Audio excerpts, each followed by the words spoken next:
Hello, beautiful humans. I'm Sukie Baxter, and today I wanted to talk with you about something that has been coming up with me in conversations with clients and also with other practitioners in the embodiment sphere. And so I felt that it was important to address.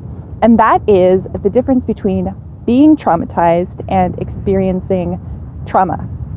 I am actually coming to you today from Sonoma Coast Beach, which is, Sonoma Coast Park, something like that. It is definitely a beach, as you can see in the background here. I don't know if I can angle this a little bit, if you can see the surf. It is absolutely beautiful. Northern California beach. There are signs everywhere telling me that this is one of the most dangerous beaches in the US though, so that's a little bit disconcerting. So I'm keeping an eye on the surf so it doesn't sweep me away. If this is our first time hanging out, let me go ahead and introduce myself. My name is Sukie Baxter, and I help you to rewire yourself for greater health, happiness, and success. And I do that through embodied practices. So you don't just think differently, but you actually are different at a deep biological level. I had hoped to make this a live video, but my service is just a little flaky here because I'm at a beach in the middle of nowhere. So I didn't want to risk cutting out, so I'm going to go ahead and pre-record this. But I would love at the end if you would leave me some comments, as I would love to continue this discussion. So without further ado, what is the difference between being traumatized and experiencing trauma? So a lot of times what I'm seeing is that people are viewing themselves sort of in this objectified way of like, I am a person, and the entirety of me as a person, in particular my physical body, is an object. I mean, we know that we are alive, but much the way that you would view like a car or a house, right? That we are a thing. And that if you have been traumatized, if trauma has happened in your life, then that has made a significant break in that object. So for example, if you have a vase, a glass vase, and you drop it on the floor, that vase is broken. And the only way to repair it really is to glue it together, and it's never the same again. And if we view ourselves from this objectified viewpoint of being kind of an object, then we view trauma as something that becomes a part of our identity, much the way a broken vase is in a state of being broken.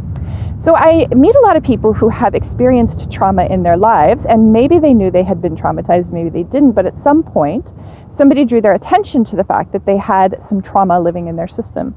And they take on the identity as, I am traumatized.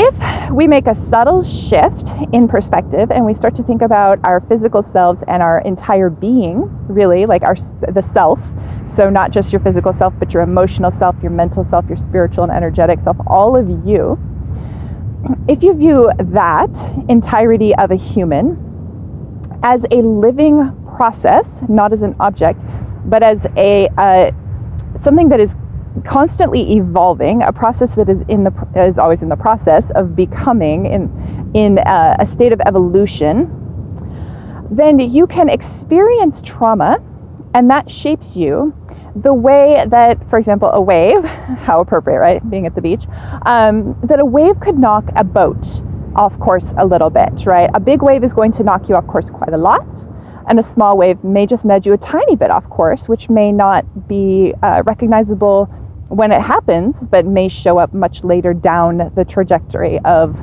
life, if we're using the boat as a metaphor. And so I think that it is powerful. Words are extremely powerful.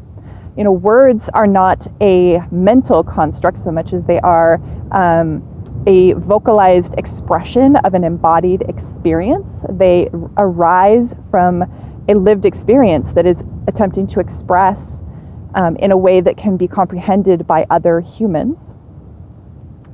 And so if we make a small linguistic shift in how we talk about trauma, and instead start to talk about it not in the sense that I am traumatized or I have trauma, but that I have experienced trauma, then I believe that opens up the possibility for trauma to shift and for trauma to change.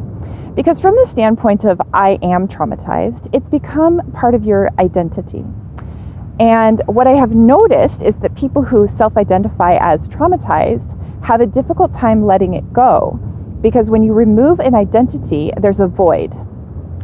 And you have to fill that void with some other identity. And so a lot of times people start to over-identify with the story of the trauma, which doesn't leave room for the biological shifting of the neural processes, the neural patterns that happen and shape around an experience that was traumatizing.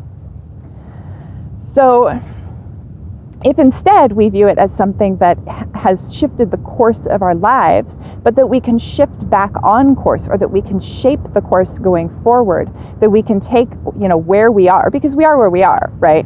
And I'm definitely not denying the power of trauma to shape the course of your life. But from where you are, you also have the power to reshape, because we are constantly evolving, because we are a process that is becoming, because your biology is plastic. Neuroplasticity means that your brain, your nervous system, your entire being is changing for your entire life until the day you die, until your very last breath. Those neural processes are open to shaping. And so I find it much more empowering to talk about trauma as a process that we can influence, as a process that we have some control over, as something that we can, that we can tease out and work with, rather than a fixed identity that, I've experienced this thing, it has shaped me forever, I am forever broken, and there's nothing I can do about it. And that gets us really stuck in the past. It gets us really fixed on the single wave, or multiple waves, it depends on your lived experience, of course, that knocked us off course. And I would like for there to be a more hopeful conversation around the process of trauma, because trauma is passed down generationally. And so if we view it as something that we cannot change, then we're stuck passing it down. We don't have an option there. We are locked into that, and we are locking future generations into that identity. So I hope this has been helpful. Again, if you'd like to find me, I'm at wholebodyrevolution.com. My name is Sukie Baxter. You're also welcome to follow me on Instagram. It's at Sukie Baxter, and the same on YouTube, where I publish videos every week. It's youtube.com/Sukie Baxter. I would love it if you would subscribe. And thank you so much for being here. Please leave me a comment. I think this trauma conversation is so important and so relevant right now. So I would love to hear your thoughts on the matter, and I'd love to open up a dialogue. Thank you so much.